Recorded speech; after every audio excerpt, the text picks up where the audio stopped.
Es esencialmente como a través de su.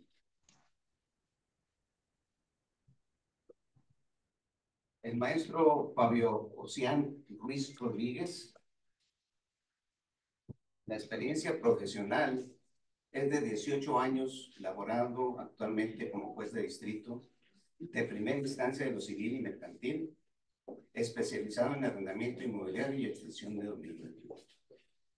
Ha sido también juez adscrito al juzgado de primera instancia de lo penal, también en los juzgados tercero civil y el especializado en arrendamiento inmobiliario del Distrito Judicial de Ciudad Obregón.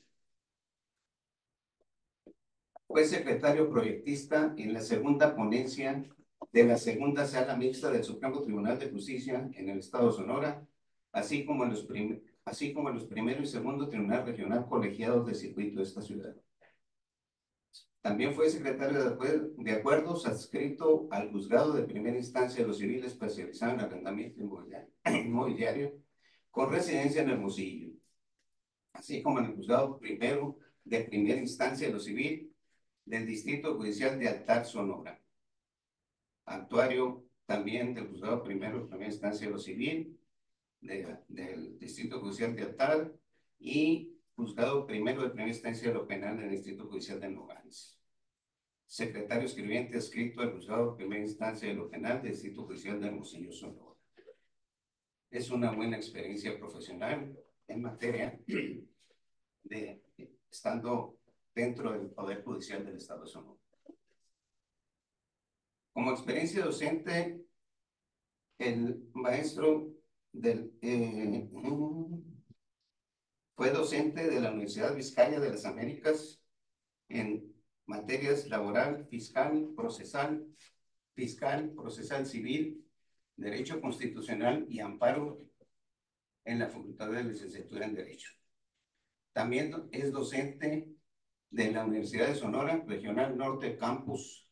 Fue docente de Campus Caborca, Sonora, en las materias en distintos seminarios, así como de la materia de impuestos y metodología de la investigación de las carreras de licenciatura en contabilidad y licenciatura en administración de empresas.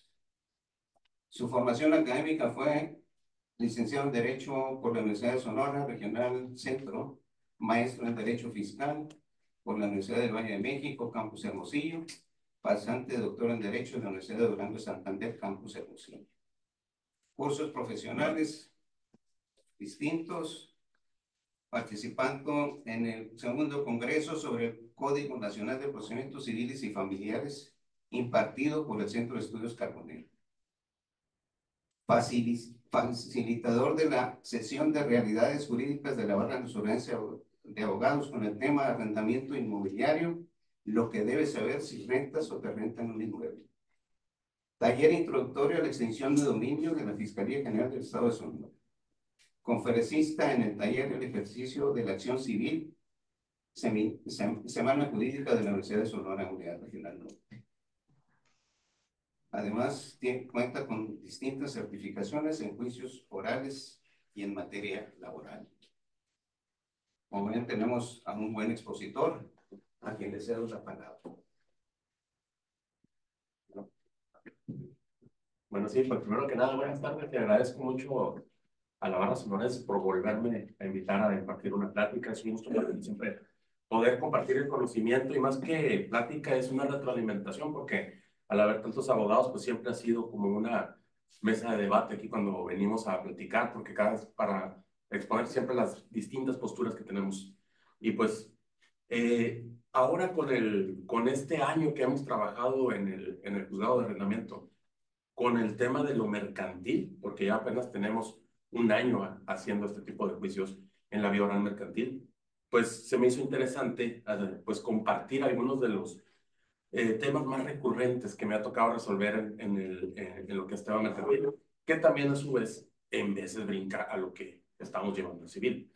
Primero que nada, pues como sabemos, ¿cuándo es un arrendamiento civil? ¿Cuándo es un arrendamiento mercantil. Ya lo dijo la Suprema Corte, la primera sala, que específicamente si el lugar que se va a rentar es destinado para comercio, el contrato de arrendamiento, en caso de irse a pugna, va a ser en la vía mercantil, siempre y cuando el giro sea comercial.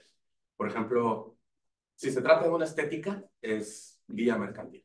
Si venden abarrotes, etcétera, es vía mercantil. ¿Y cuándo sería vía civil? Si es un local comercial, pero el uso destino que se le da al inmueble, por ejemplo, un despacho de abogados. Los que prestan sus servicios como abogados no son comerciantes, ellos son prestadores de servicio. Tan es así que incluso cuando les quedan mal con los pagos a los abogados, no se van a la vía mercantil para litigar lo que les corresponde por haber dado su servicio como litigantes. Se van a la vía civil y haciendo valer el contrato de prestación de servicios en la vía civil. Por tanto, no se puede decir que estemos en lo que dice el artículo 75 de lo que define el Código de Comercio como actos de comercio o que se reputen como actos de comercio.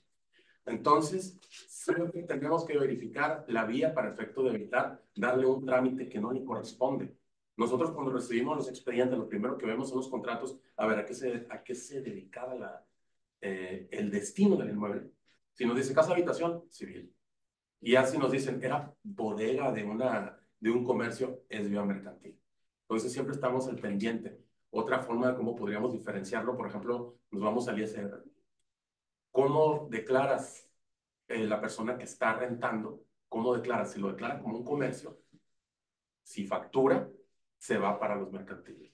Si no, bueno, si está dado de alta como persona física de actividad empresarial, se va para los mercantiles, pero si está dado de alta como prestador de servicios, se va para los civiles. Entonces, siempre tenemos que analizar para dónde vamos a ir para no estar litigando en la vía incorrecta, porque incluso pueden llegar los juicios y se les puede dar un trámite y en la sentencia es donde se puede votar esa vía que se llevó de forma incorrecta.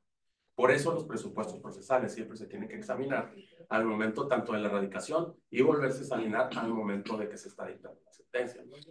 No más que los juicios en oral mercantil prevén que las excepciones procesales que existan siempre se tienen que analizar en audiencia preliminar. Si hay excepción procesal que esté vinculada únicamente al presupuesto procesal, se tiene que analizar en la audiencia preliminar. Pero si no, si tiene que ver con el fondo, por ejemplo, pueden estar atacando la vía. Es decir, la vía es incorrecta, esta vía es civil, no mercantil. Y las alegaciones que está vertiendo la persona en la excepción son encaminadas a tumbar el fondo del asunto. No es la vía porque no hubo contrato, ya se está metiendo con el fondo. Y si es fondo, se tiene que analizar con una excepción, al final una excepción dilatoria. Y se tiene que ver al momento de la sentencia definitiva. Bueno, entonces, esto es en cuanto al destino. Otra cosa de las que nos hemos topado al momento de estar litigando en lo que es la materia mercantil, que cuando recibimos los litigios de los abogados, el momento está radicando, es que nos oponen la excepción, diciéndonos que el Código de Comercio, en lo que son los juicios orales mercantiles, establece en el artículo 1390 bis 1, que si el procedimiento tiene otra vía en el Código de Comercio, una vía especial en el Código de Comercio, o en otras leyes, se tiene que ir por allá, porque la vía oral mercantil, en donde tramitamos los juicios orales de arrendamiento mercantiles, pues exclusivamente nos vamos a esa y tiene esa particularidad. Si existe otro juicio, tienes que irte por aquel juicio, porque estos son los juicios que no tienen una denominación especial o que no tengan una tramitación en otras leyes. Sin embargo, nos hacen mucho esta excepción, diciéndonos, no puedes irte por la vía oral mercantil porque hay una ley en el Estado que ventila los juicios de arrendamiento.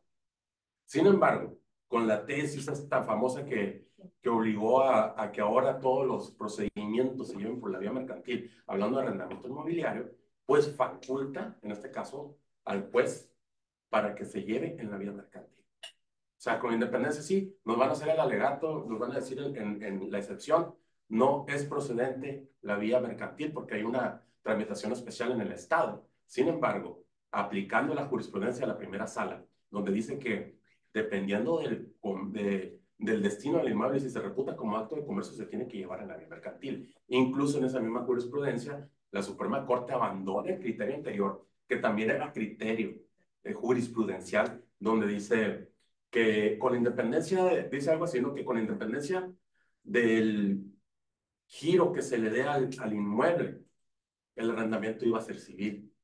Pero pues ellos mismos abandonaron su criterio y ahora dicen que va a ser en la vía mercantil. Por tanto, sí es cierto que dice el 1390 bis 1 que no se van a llevar los juicios en materia mercantil si existe una tramitación especial, aunque sea en otra ley de carácter estatal. Lo cierto es que se tiene que tramitar en la vía oral mercantil, acorde con esa jurisprudencia. Por eso estamos obligados, acorde con el 217 de la ley de amparo, a obedecer esa jurisprudencia porque viene de la primera sala, ¿no?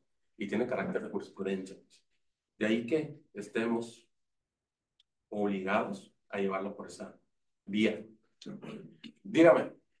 Si tú te dedicas a arrendar y la persona que te arrenda la propiedad es una empresa, pero tú le estás rentando una casa, ¿sí me explico? No le estás rentando una instalación para negocio, le estás rentando una casa, habitación, y así dice el contrato. Pero él te pide factura a nombre de la empresa. No sé si él lo va a ocupar para los trabajadores de él o lo va a ocupar para oficina. En ese caso, ¿cuál es la vía correcta? Sí, los que he admitido yo para oficina, sí no lo llevamos por la vía mercantil, pero si es para hábilmente casa habitación, lo tramitamos en la vía civil. Pero las oficinas, como son parte de la función, sí las admitimos como algo mercantil. Las oficinas administrativas de la empresa, ¿no? Con independencia que ellos no vendan, pero son los que hacen todo lo relativo que las facturas, que etcétera, que los pedidos, todo lo que tiene que ver con el fin de la negociación. Pero si dice... En el caso concreto. Sí, en el caso concreto donde me está comentando usted que dice... Yo se lo rento a una empresa que está en Monterrey y que trae a sus trabajadores a sacar un proyecto de construcción aquí, vamos, y es una casa habitación, pero me pide factura a nombre de la empresa constructora Monterrey. Ahí, ¿qué sucede? La vía civil y la mercantil, por lo general, siempre las separamos porque siempre las han querido unir al momento de decir, oye, y nos lo hacen valer como excepción. No está dado de alta en el SAT y no está declarando, no está esto, para efecto de invalidar la legitimación, podríamos decirlo así. Le decimos, sabes que una cosa es lo civil, otra es lo mercantil. Entonces, perdón, lo fiscal. Entonces, en este caso, si es destino, casa, habitación, yo la agarraría como civil, en este caso. Hasta que llegue a un criterio, hay varios juicios que todavía están pendientes de resolución de amparo directo, ¿eh? Y donde pueden decir, no saben qué, también entra como mercantil esto, pues ya tendríamos que cambiar el criterio, pero por lo pronto, si es casa habitación exclusivamente, la agarramos por la vía civil. Pero como le comento, todavía ha habido asuntos de esos, pero están todavía pues en impugnación. Ya si nos cambian el criterio, pues ya será cuestión de obedecer los criterios nuevos que diga en este caso los colegiados o los tribunales de apelación, en caso de los civiles, ¿no? ¿Sí me expliqué? Sí. Perfecto. Oiga, dígame. Entonces, resumiendo, si el bien inmueble dado un arrendamiento se dedica al área mercantil, ¿ese se regula por el Código de Comercio? En el caso para hacer valer el contrato de Sí, arrendamiento, así se regula por el Código de Comercio. Sí. Y si no, por el Pero Código Civil. en lo adjetivo, ¿no? En lo sustantivo se va a regir con las leyes que se haya suscrito el contrato. Por ejemplo, puede llegar un contrato de Sinaloa, puede llegar un contrato de Yucatán, Sí. y allá lo firmaron, pero se sometieron a la jurisdicción sonorense. Entonces aquí se va a llevar, pero tendremos que traer la ley sustantiva de Yucatán, etcétera, pero llevarlo con el procedimiento oral mercantil. Igual con los civiles, ¿no? Con independencia de donde se haya suscrito, si se somete a la jurisdicción de aquí, se lleva con la ley sustantiva del Estado donde se haya suscrito, pero llevamos el procedimiento, si es civil, pues llevamos procedimiento especial de arrendamiento sonorense. Pero siempre, porque así fue como ellos se obligaron en esos términos. Por ejemplo, pueden tener una concepción diferente de nosotros en cierta característica que nosotros decimos que es verde, pero ellos dicen que es rojo. Pues ellos se obligaron en rojo, por ejemplo. Entonces, así se les tiene que respetar los sustantivos, siempre y cuando no se contravenga con la moral y el derecho, etcétera, ¿no? Pero lo adjetivo, lo procesal, sí tiene que ser en la vía y forma que lo establece el Código Sonorense al haberse sometido a esta jurisdicción.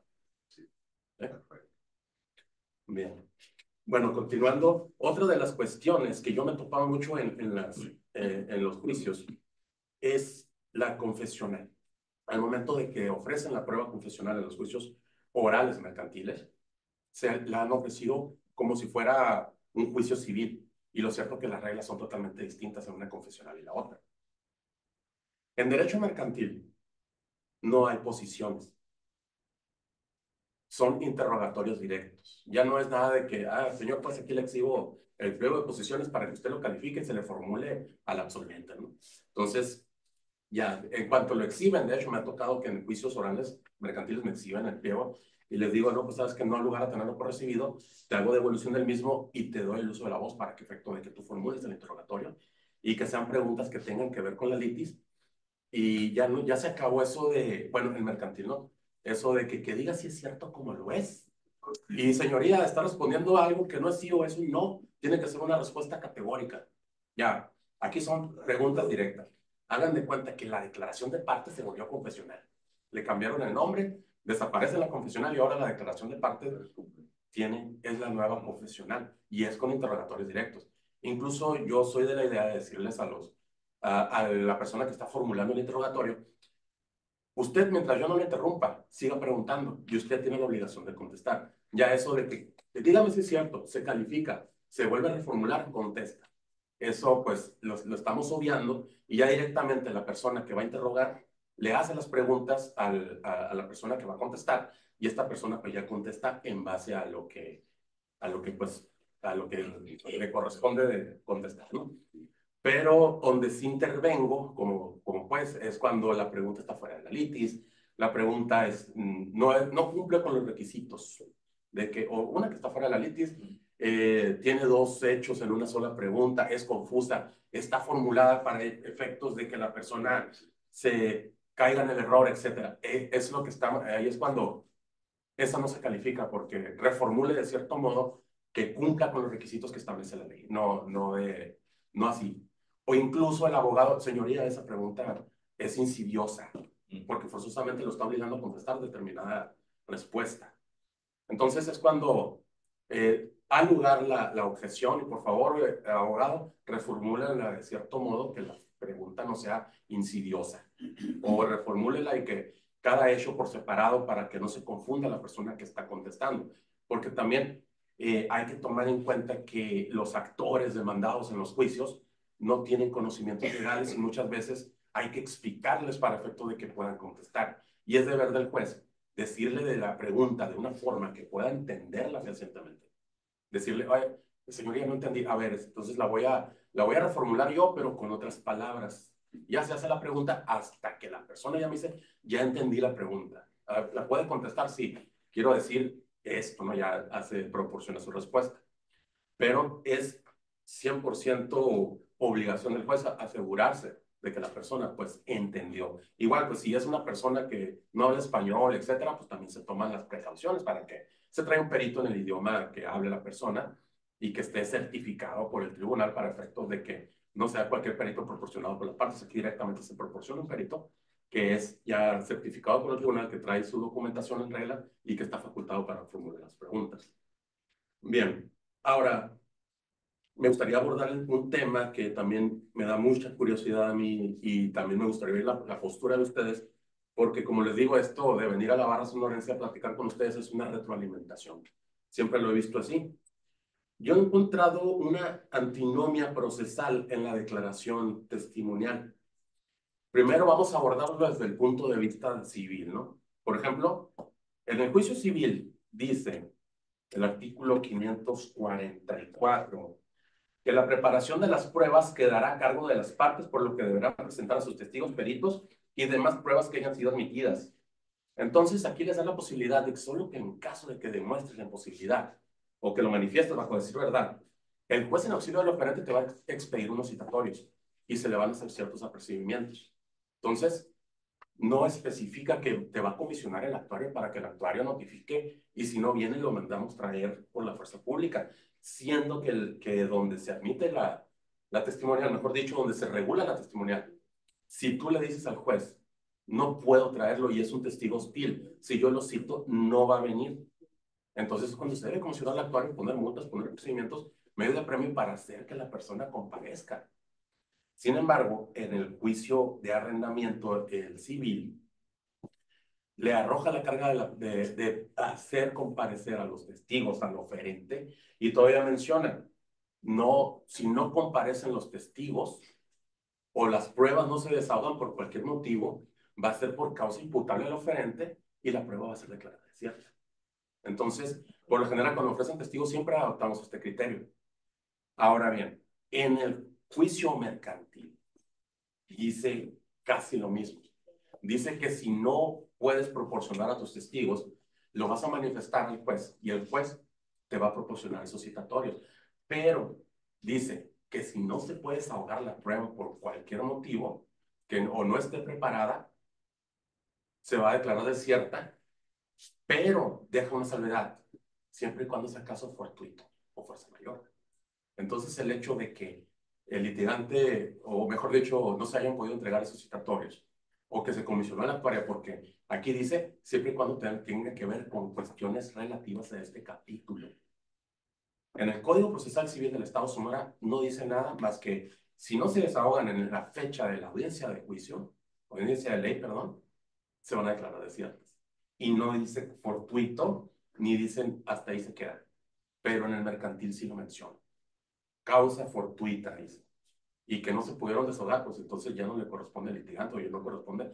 Y otra cosa, aquí, como en el propio capítulo del juicio oral mercantil, sí dispone la testimonial y vienen las reglas de la testimonial, viene mencionado que se puede reprogramar. No vino, se citó con una multa al testigo, se enteró, sí se enteró el citatorio, pues aquí está la fe del actuario. Ok, entonces se hace efectiva la multa y se ordena ahora que comparezca por medio de la fuerza pública, pero se reprograma la audiencia de juicio y se desahogan las pruebas que podemos desahogar. A ver, está el que va a declarar el actor demandado para las confesionales, ¿no? Pues que sí. Está el perito, sí, desahóguense. Reprogramamos para desahogar la prueba testimonial, porque aquí el código este sí lo permite, a diferencia del código del Estado. ¿Y qué pasa en el código nacional? En el código nuevo también tenemos otra antinomia. Dice que en caso, me voy a permitir darle lectura, pero dice que en caso de que las partes manifiesten bajo proceso de verdad la imposibilidad de preparar directamente el desahogo de las mismas, la autoridad jurisdiccional previa solicitud del oferente expedirá los oficios o citaciones. Ojo, no está diciendo comisionar al actuario para efecto que se le busque. Está diciendo que se le van a expedir unos oficios y se le van a entregar al oferente para que él se los lleve al testigo y que el testigo comparezca, poniendo a disposición los oficios y citaciones respectivos de efecto que las partes preparen las pruebas y éstas se desahogan en la audiencia de juicio. En caso contrario, se declarará desierta la prueba por causa imputable al oferente. Así lo dice. Y luego el siguiente párrafo dice, si llamado un testigo, perito o solicitando un documento que haya sido admitidos como prueba, no se desahoga estas a más tardar en la audiencia, se declarará desierta la prueba ofrecida por causa imputable al oferente. Si no viene tu testigo, haya sido tu culpa o no, parte oferente, hayas preparado la prueba o no, lo cierto es que el nuevo código nos está diciendo esta prueba va a ser declarada desierta y el juicio va a continuar. ¿Y cuál es la antinomia? La prueba testimonial dice, si el testigo es citado de esta forma y no asistiera a rendir su declaración en la audiencia programada, la autoridad jurisdiccional hará efectivo el procedimiento realizado y reprogramará su desahogo en una nueva audiencia. Entonces ya dice que le vas a aplicar los medios de premio, que multa por el medio de la fuerza pública, arresto, y ya que se agoten esos medios de premio, es cuando se declara desierta la prueba, con independencia si se logró su comparecencia o no, y con independencia de que haya sido culpa de la persona que lo ofreció o no. Entonces, ¿cuál es la antinomia? La prueba testimonial dice que sí tienes que citarlo, mira, legalmente. Citado legalmente quiere decir que tienes que mandar al actuario con fe pública que se constituya en el domicilio y le diga, si no vienes, te vamos a interponer esta multa y aparte, fuerza pública, arresto, etcétera, ¿no? ¿Y qué dice capítulo de arrendamiento, si no viene por cualquier motivo, es por causa aceptable o referente y la prueba va a ser declarada incierta, con independencia que haya sido aceptable legalmente o no. Entonces, esta es la antinomia que veo y que debería haber un pronunciamiento por parte de ya sea de nuestros tribunales colegiados para definir esta cuestión, porque en lo que es materia civil, ya no nuestros diputados ya no pueden menear esta ley, o sea, ya no pueden modificarla, revocarla, etcétera, porque ya todo esto es facultad del Senado de la República. Pero lo que sí pueden hacer nuestro distrito, en nuestro circuito donde estamos jurisdiccionados en vía federal, es que los magistrados federales analicen esta cuestión y emitan en algún momento un criterio para efectos de que se regularice y definir qué artículo es al que le tenemos que hacer caso. Porque mientras tenemos los dos, y los dos son válidos, y podemos, va a haber, qué va a pasar? Va a haber jueces que van a aplicar uno que dice, no, sí, manda al actuario porque no vino el testigo, o me está manifestando la imposibilidad de presentarlo. ¿Qué puede decir otro juez? La ley dice que si no viene por cualquier causa a la audiencia de juicio, se declara desierta la prueba. Entonces no tengo necesidad de andar citando por medio del actuario. Entonces va a haber criterios encontrados y va a haber resoluciones que nos den estas dos posibilidades, y claro, pues cada parte se va a enfocar cuando esté del lado de que el contrario del que ofreció los testigos le va a decir, puedes aplicar el del arrendamiento específicamente, y cuando estés del otro lado y tú eres el que ofrece los testigos, le vas a decir, pues, aplica el artículo de los testigos. O sea, puede pasar eso, ¿no? Bueno, esto es en cuanto a las antinomias.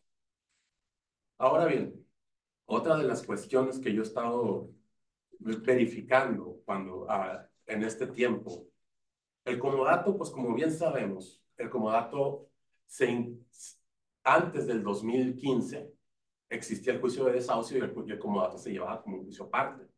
Pero ahora con la creación del del juicio especial de arrendamiento en el año 2015 más o menos, se incorpora el comodato al juicio especial de arrendamiento inmobiliario y dicen que todos los comodatos se van a llevar en ese término, ¿no? Y aquí sí, si el comodato es de comercios, es de lo que sea, se va a llevar a la vía civil. ¿Por qué? En la vía civil. ¿Por qué? Porque no hay flujo de efectivo y no se puede reputar como un acto de comercio. Es un préstamo de un inmueble.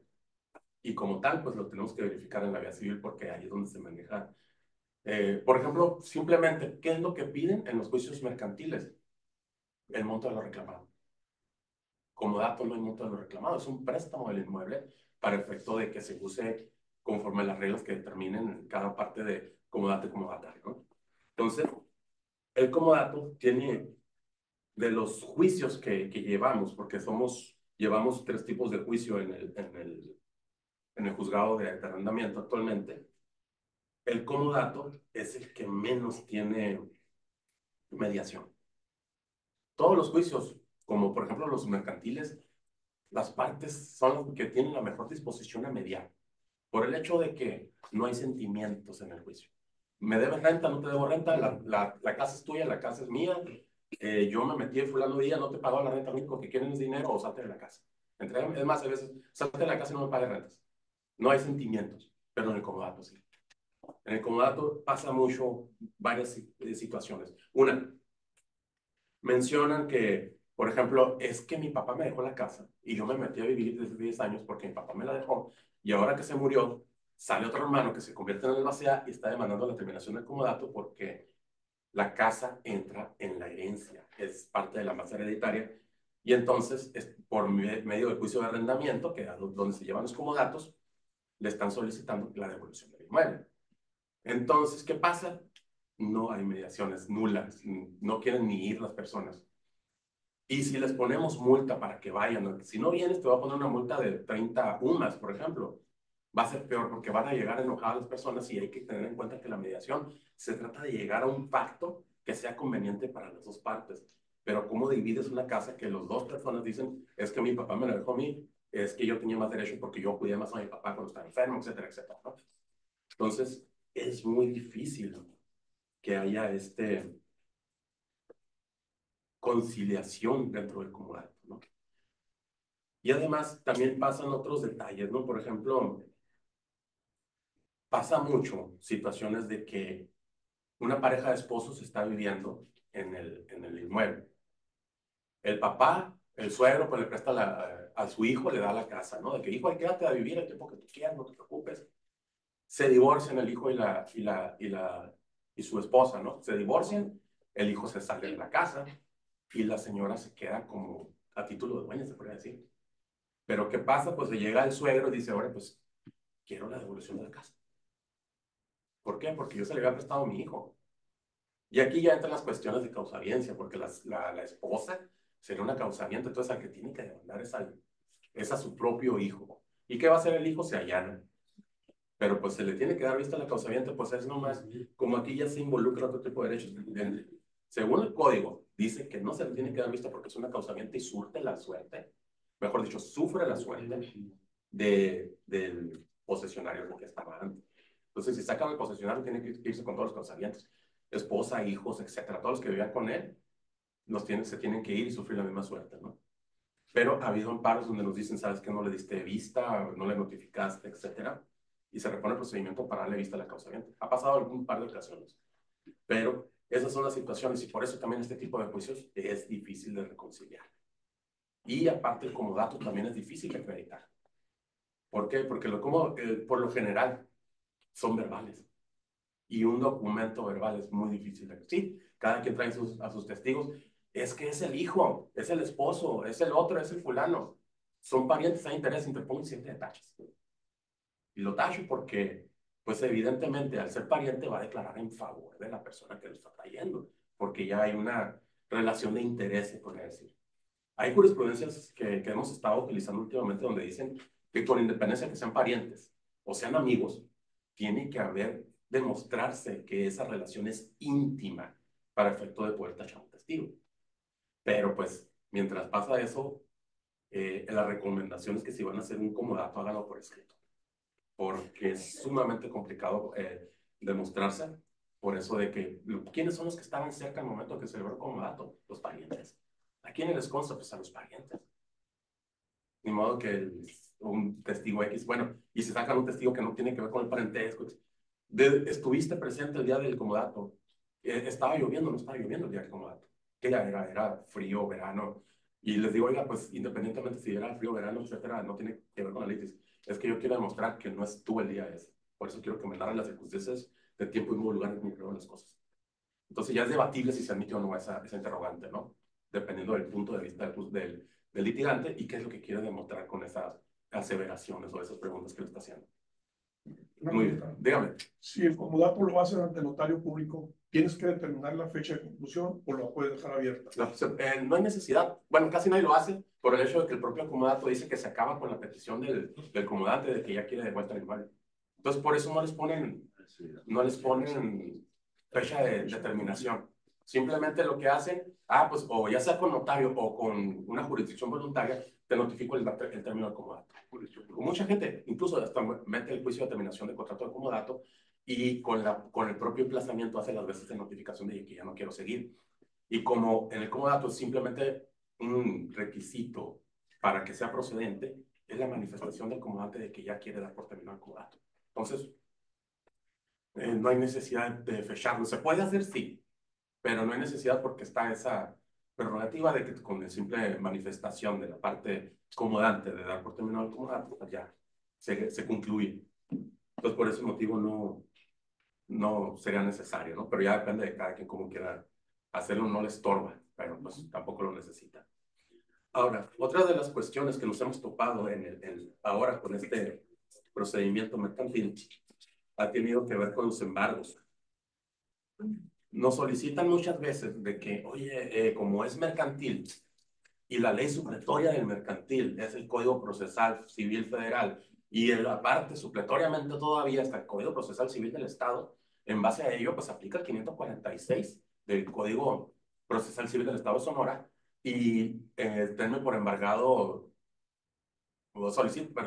solicita el primero que se demuestre estar al corriente, como en los juicios mercantiles ejecutivos. ¿Estás al corriente? No, pues que sí estoy. A ver, enséñame los comprobantes de que estás al corriente. No estás al corriente, no me lo demostraste, ya te puedo embargar. Te puedo señalar bienes para... te doy el primer derecho para que señales bienes para embargo.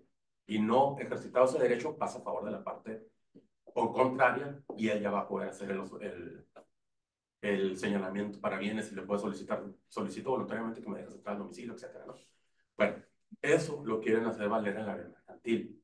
Y me dicen que la supletoriedad del Código Procesal del Estado de Sonora alcanza para esto porque no lo contempla el código, pero lo cierto es que yo tengo esta visión de sí está contemplado el embargo en el Código del Comercio y está contemplado como providencia precautoria. Si no mencionara la palabra embargo el Código del Comercio, entonces yo sí tendría que recurrir a la supletoriedad. Pero lo cierto es que al existir en el Código de Comercio, lo que es la definición de, bueno, mejor dicho, la práctica del embargo, pero tiene que ser vía providencia, es que les digo, está el capítulo de las providencias, porque no puedo aplicar una supletoriedad si la propia ley natural ya lo contempla. Entonces, por tal motivo, en derecho civil sí puedo señalar bienes para embargo, etcétera. Acá no. ¿Por qué? Tengo que hacer la providencia. Pero, ¿qué es lo que nos dice el nuevo código? El nuevo código en lo que es este tipo de juicios vuelve a introducir el embargo. Eso prevalece. Si son civiles, después del 2027 que estamos en los juicios orales civiles, en lo que es arrendamiento, va a subsistir esta práctica del embargo precautorio. Simplemente con el hecho de que en el emplazamiento el propio actuario va a poder requerir por la de demostrar estar al corriente de los pagos, y si no los hace, si no acredita la solvencia en ese acto, inmediatamente se le otorga el primer derecho para señalar bienes y continúa. Pero mientras sea mercantil, tiene que ser mediante providencia.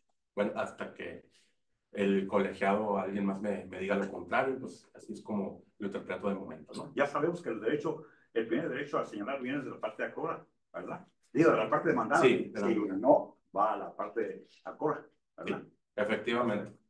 Bueno, también otro de los temas que hemos visto, una vez promovieron un comodato, y este sí se acreditó. El esposo demanda a la esposa la terminación del contrato de comodato. En este caso, era el domicilio conyugal donde estaban viviendo. El esposo era el que está pagando las cápitas porque es la casa, pues es Infonavit, etcétera, ¿no? Él está pagando todo, entonces ya los papeles prácticamente están a su nombre. Entonces solicita la terminación del comodato solicitando que la esposa abandone el domicilio.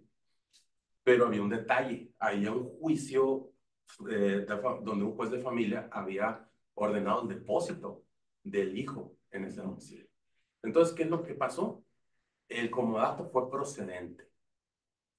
Fue procedente, sí, se acreditó el comodato, aquí está. Pero en cuanto llegamos al resolutivo de la ejecución, en cuanto a la ejecución, una vez que el juez de familia levante la medida de depósito, se procederá a la ejecución de esta sentencia. ¿Y qué pasa con la misma situación? Pero vamos a suponer que la persona está arrendando. El arrendatario es el papá incumplido, digámoslo así, ¿no? Se va de la casa que está siendo arrendada, pero hubo un juez de familia que decretó que ese iba a ser el lugar de depósito. Entonces llega el arrendador, demanda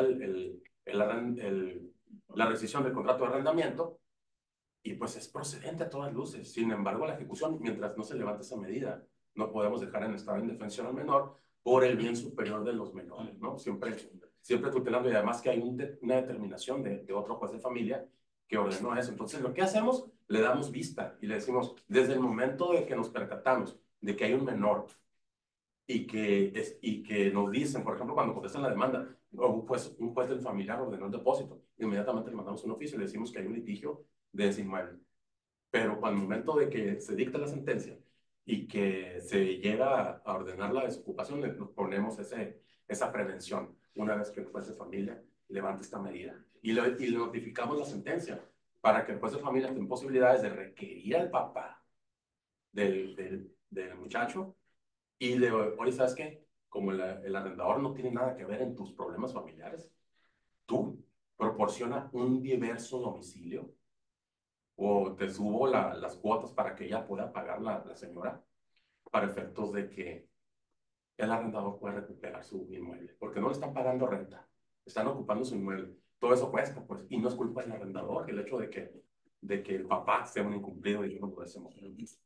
Entonces, Esas son algunas cuestiones de los que hemos, de lo que hemos mencionado, ¿no?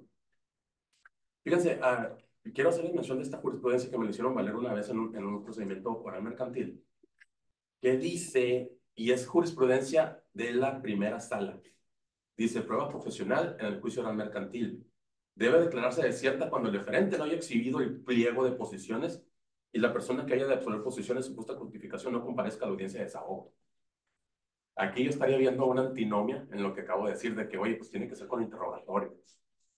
Y me dijeron, hay una disposición de la primera sala donde dice que sí es cierto, o sea, en el texto dice que es con posiciones y que se debe exhibir en sobre cerrado.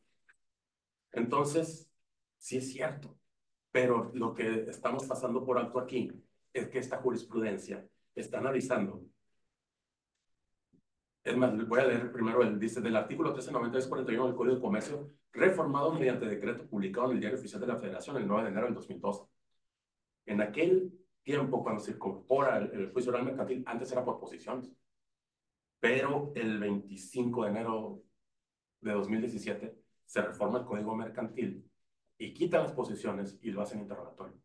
Entonces, esta, con independencia que sea una jurisprudencia que salió en 2018, que es posterior a la entrada en vigor a dicho Código de Comercio, lo cierto es que está analizando un caso anterior a la reforma.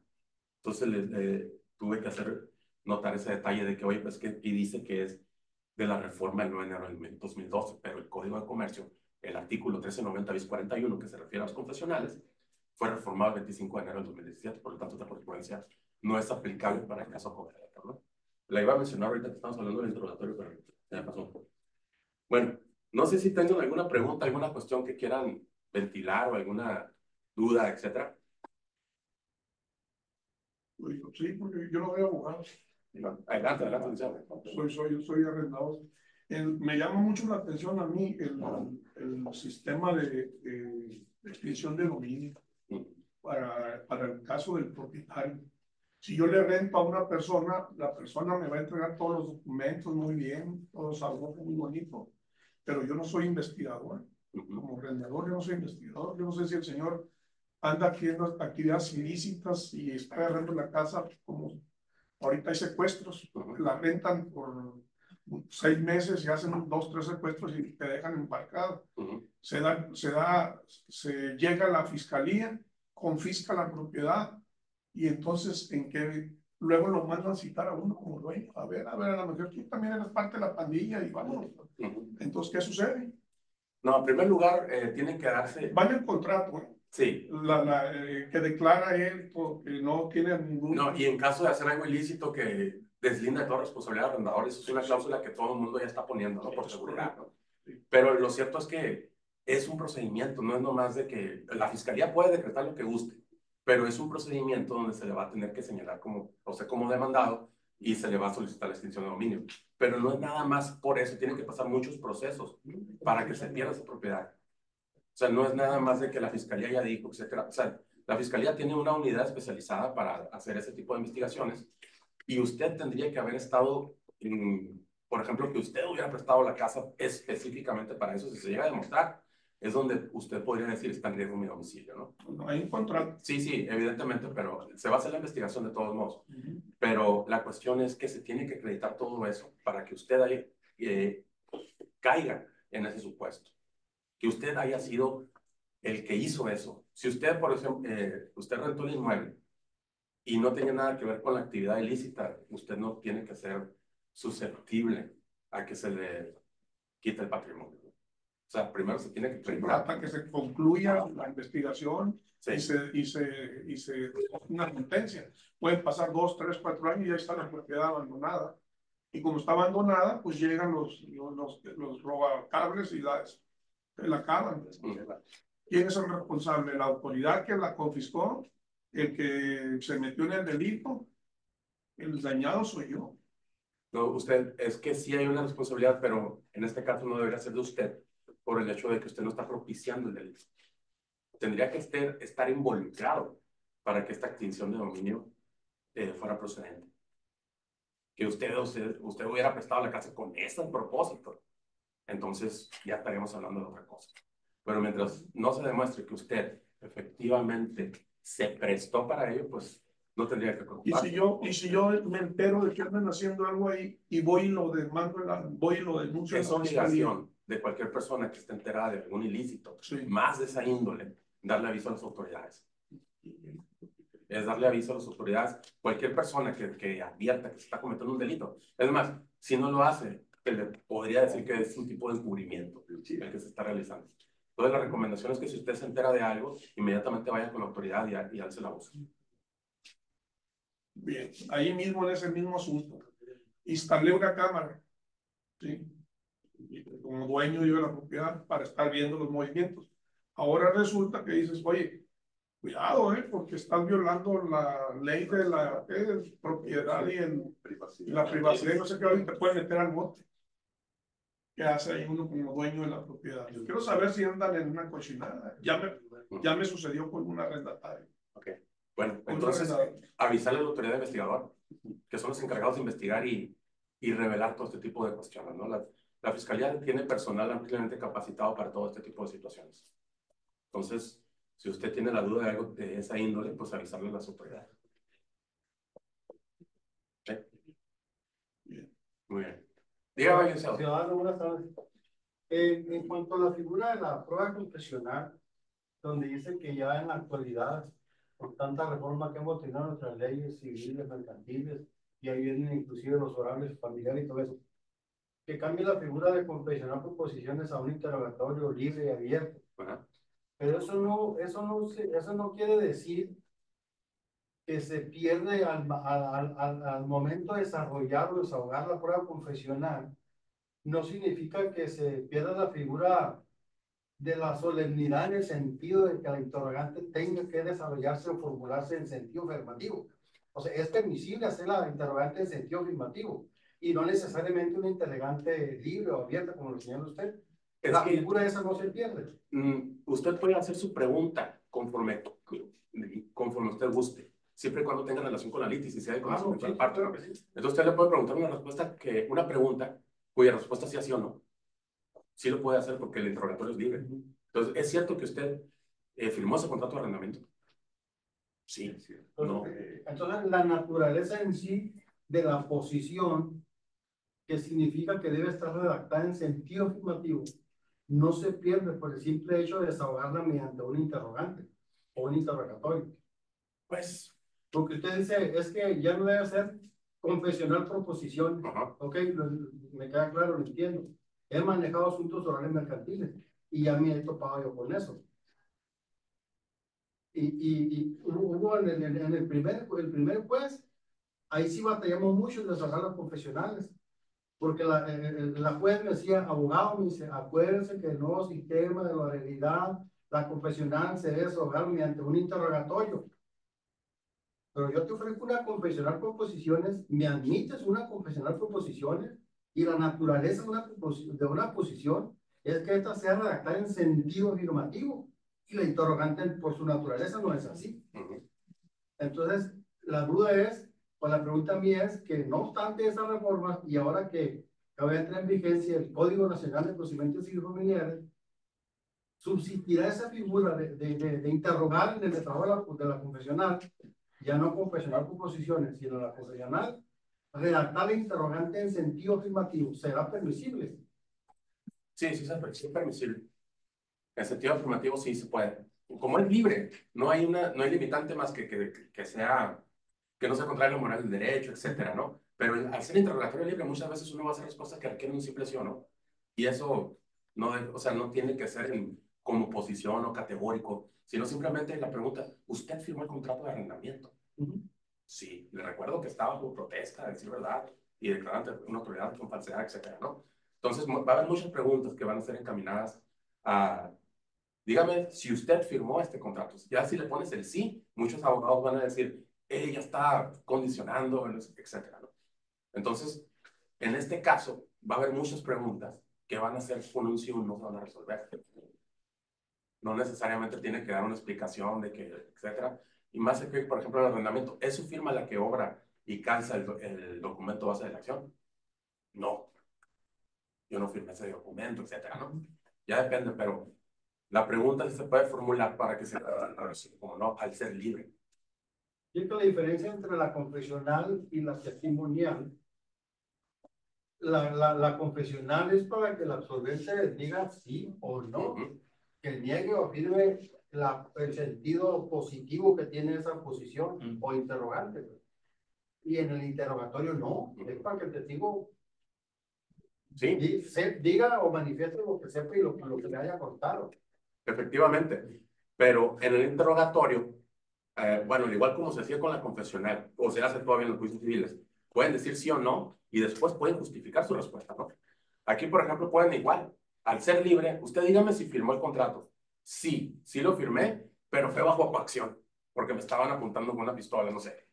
O sea, puede ampliar todavía la respuesta a lo que está diciendo, porque es libre. Y la respuesta también puede ser libre, siempre y cuando esté relacionada con los hechos que se le están preguntando, ¿no? Evidentemente. Porque si empieza a desvariar la persona y a narrar cosas que no tienen que ver, inmediatamente se le llama al orden para efecto de que ajuste su respuesta a lo que se le está preguntando. Pero sí de que va a haber muchas preguntas que son una respuesta sí o no. Más, por ejemplo, con la identificación de documentos. Solicito se le ponga a la vista el contrato de arrendamiento y diga si reconoce o no la firma. Y también lo hacen como reconocimiento de firma como una prueba aparte, pero si lo hacen en este caso confesional, yo no la desecharía. ¿Por qué? Porque a mí me interesa saber si efectivamente la persona reconoce o no reconoce el documento. ¿Por qué? En la contestación de demanda puede decir no reconozco el documento, pero en el momento que se lo pone ante la vista puede que sí lo reconozca. Pasa mucho. De que, o sea, es más, ¿cuántos juicios no hemos visto de que dicen una cosa en el escrito inicial o contestación y en el momento de las pruebas sale verdaderamente otra cosa? Y esa contradicción es la que hacen valer en los alegatos, de que, oiga, que se tome nota de que en el escrito inicial dijo que sí y en la confesional dijo que no. Por lo que evidentemente esta persona no, al estarse contradiciendo, pues demerita el valor de todo lo que haya manifestado, ¿no? Todo eso se va a valorar, pues. Y es lo bueno de la oralidad, de que tienes a las personas en presencia y puedes ver si muchas veces una persona que está mintiendo se le puede notar, pues. O la seguridad con que afirma, o etcétera, ¿no? No sé si contestas tu pregunta, licenciado. Muy bien. Dígame. Una pregunta, maestro. Primero decirle que lo felicito muy claro en su exposición y en las respuestas. Pero yo me pregunto lo siguiente. Si hago un contrato de arrendamiento, tengo que registrarlo en la propiedad, en la oficina de la propiedad, para darle certeza al tiempo de creación de ese documento. Si no se hace ante notario, por supuesto, sino entre los particulares. O los jueces le pueden dar validez, creer en las fechas que se dice que ahí mismo en el papel, con firmas de testigos. Al momento de que se introduce una demanda, Sí. todos los documentos se firman bajo protesta de decir verdad. Sí. Entonces, nosotros, como juzgadores, como parte del Poder Judicial, siempre vamos a creer en la buena fe de las partes. O sea, si lo traen notariado, qué bien. Si no, nosotros confiamos, mientras no se compruebe la falsedad del contrato, va a seguir surtiendo efectos. Por eso se le da vista a la contraria y dice, oye, ¿lo aceptas o no lo aceptas? Y si dice, no estoy de acuerdo con el contenido del contrato, yo no firmé, ok, demuéstralo.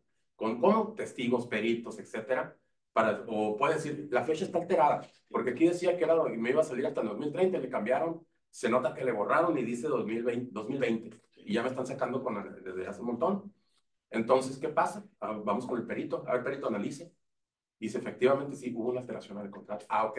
Entonces ya el valor del contrato cambia. Pero siempre y cuando se demuestre en el juicio. Porque muchas veces contratos se presentan y los impugnan, pero no ofrecen pruebas para desmentir la veracidad del documento.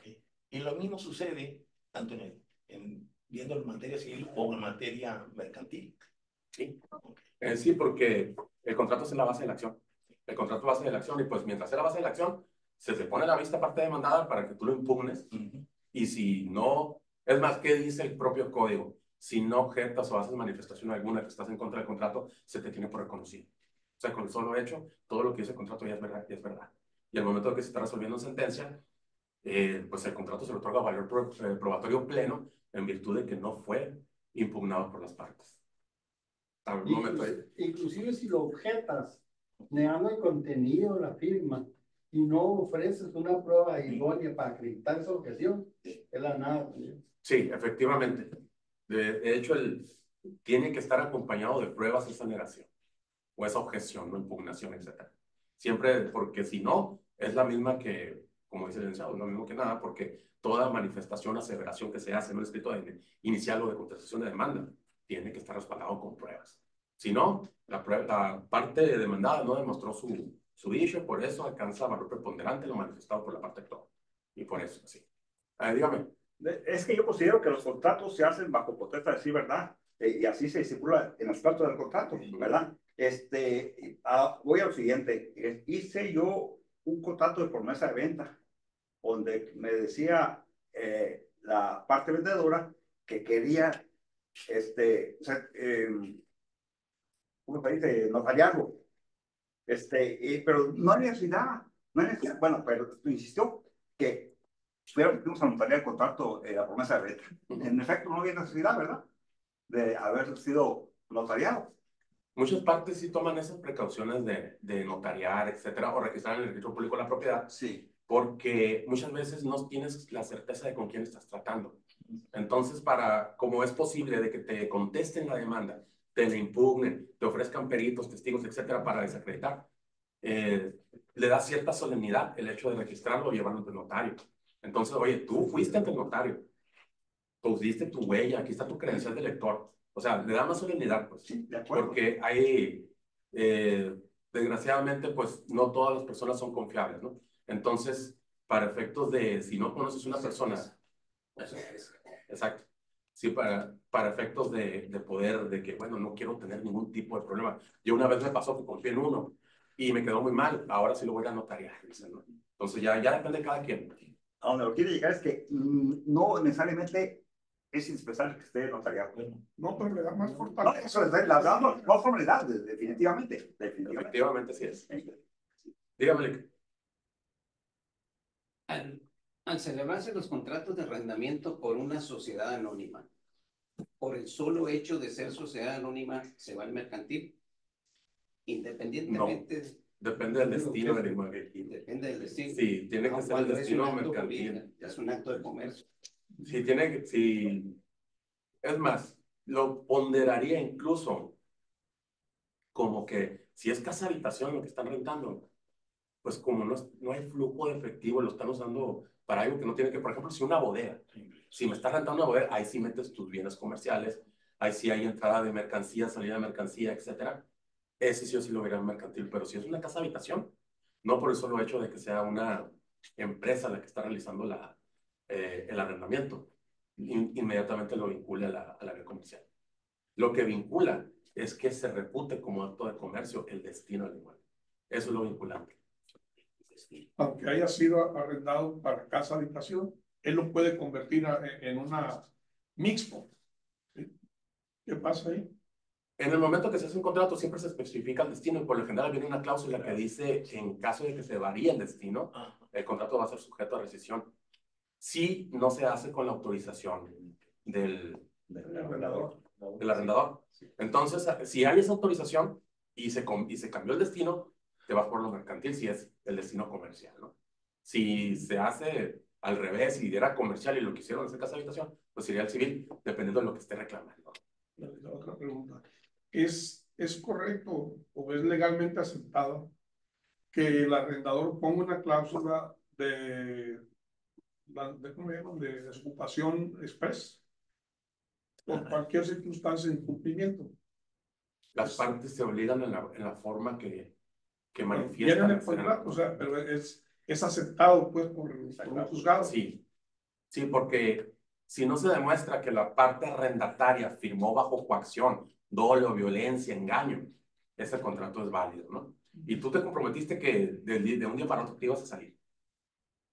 Tú te comprometiste, lo firmaste, se te leyó el contrato, te obligaste en ese sentido. Entonces no puedes venir a decir, oye, es que es una cláusula express, yo no estoy de acuerdo. Sí, pero es que eso lo debiste haber dicho antes de firmar el contrato. Una vez que lo firmas, ya no se puede variar, sino es con la manifestación de la voluntad de ambos contratantes. Tienen que venir los dos, oye, quítale esta cláusula, está bien. Le ponemos otra, dejamos sin efecto la cláusula de entrega express, ahí sí. Pero pues para eso las partes, o sea, al tener capacidad de goce, de ejercicio, etcétera, tienen la facultad de obligarse en los términos que quieran. Y va a haber gente que, bueno, es que yo sí quiero que me digan, salte mañana y me voy a salir mañana. Y si no se sale, Pues ya se aplican el cumplimiento forzoso.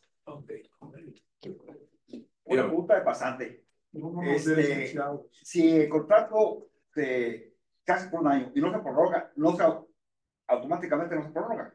Hay que Si hacer está en corriente de contrato. renta, sí. ¿Mande? Si está en corriente de renta, sí. Si está en corriente de renta, Si sí. no hay ninguna manifestación, se prorroga por otro año. Ah, Y perfecto. si no se dice nada en el otro año siguiente, ya se convierte en indefinido. Ah, perfecto. Y ya, Perfecto. ya tiene sus formas de restricción en el contrato indefinido también.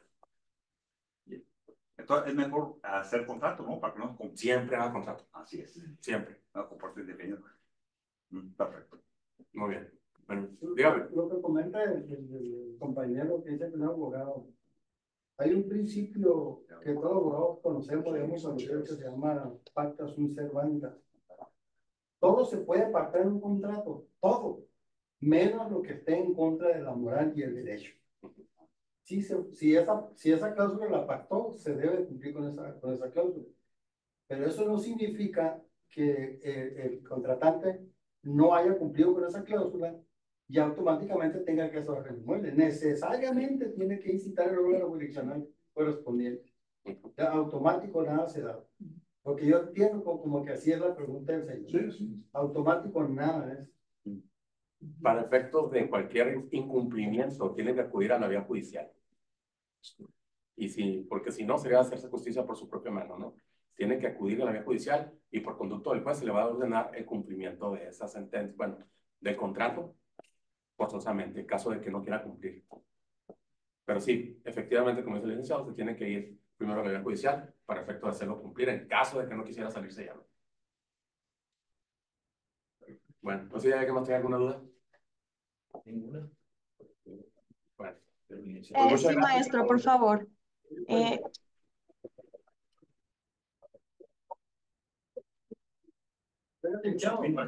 Allá se me figura que en el Zoom alcancé a escuchar que tenía una pregunta. Pues, Se me figura por ahí la escuché en el computador. Pero no sé quién la dio. Jenny le hizo, yo creo, ella para. Jenny. Dígale.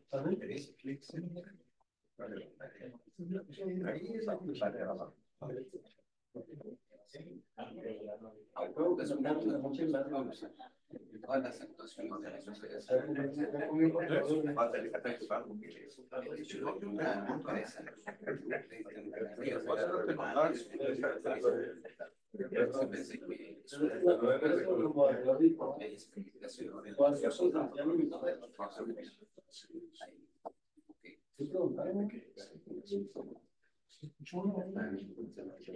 Y ya entonces, ya cuando se nos lo leo, dígame.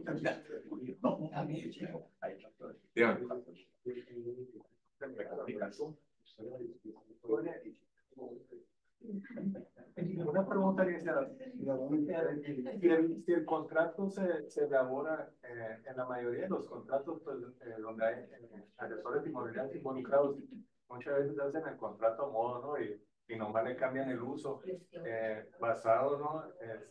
En el fundamento civil y nomás le ponen uso comercial.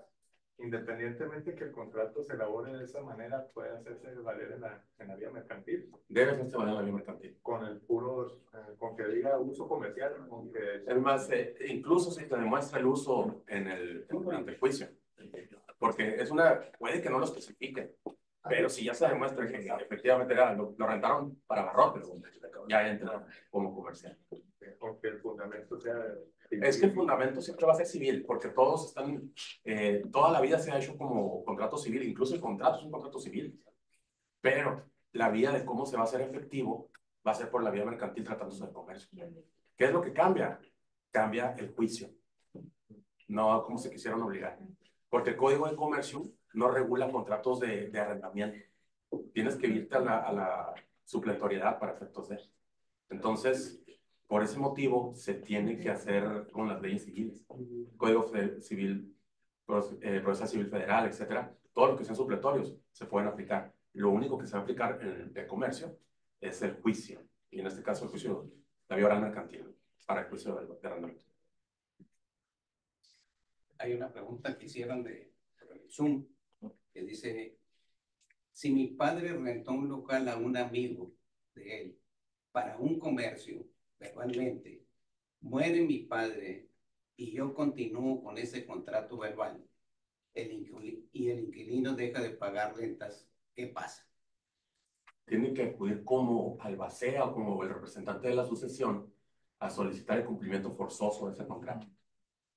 Pero ya lo único que va a cambiar es que en vez de ir el señor padre que ya falleció, va a ir el albacea o representante de la sucesión a reclamar el cumplimiento forzoso de ese contrato en la vía mercantil. Así sería. ¿No tiene que haber unos medios preparatorios ahí? No, porque Dijo que era verbal. el contrato, bueno, incluso en civil no usamos mucho los contratos verbales, no usamos medios preparatorios, porque el contrato se puede acreditar al momento del juicio. Para eso son las testimoniales y para eso esto para acreditar, porque el primer elemento de la acción es la existencia del contrato de arrendamiento. Entonces se puede hacer durante el juicio. Sí es cierto que es verbal, sí es cierto que, pues dijimos verbalmente, etcétera, pero la existencia puede darse con los testigos de que se lleven al momento del juicio. No hacer unos medios preparatorios para acreditar la existencia del contrato y luego comparecer a juicio. Se puede hacer de una vez en el propio juicio y ahí es donde se demuestra esa existencia contractual.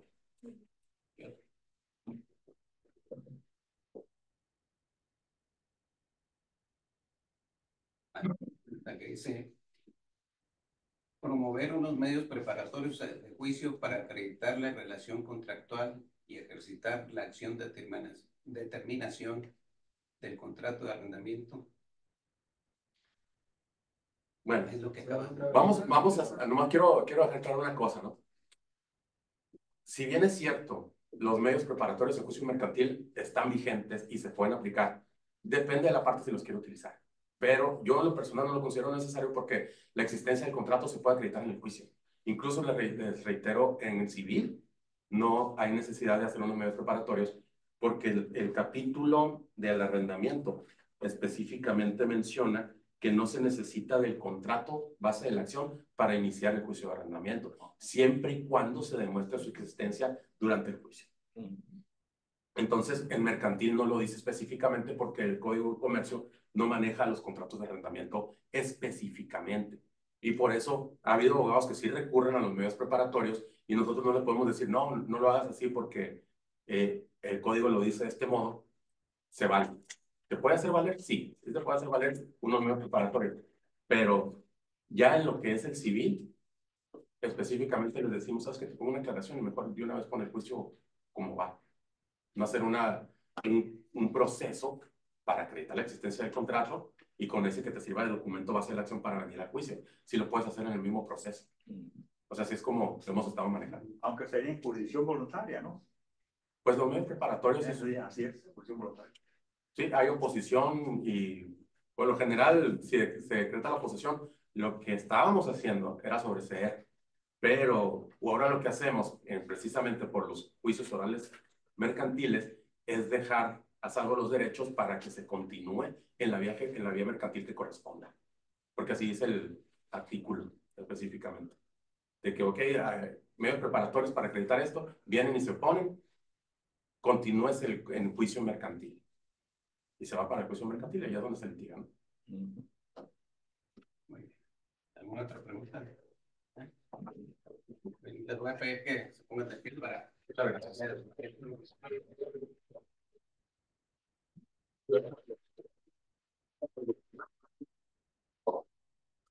La sonorense de abogados otorga el presente reconocimiento al maestro Pablo Oceán Ruiz Rodríguez por su destacada y valiosa contribución en la formación de profesionales del derecho al exponer el tema cuestiones que requieren análisis en el procedimiento de arrendamiento inmobiliario civil y mercantil, llevado a cabo el 17 de febrero de 2025 en nuestro grupo de estudio de Hermosillo, Sonora. Lo firma el presidente del Consejo Directivo, José Manuel Ávila Valenzuela. Muchas gracias.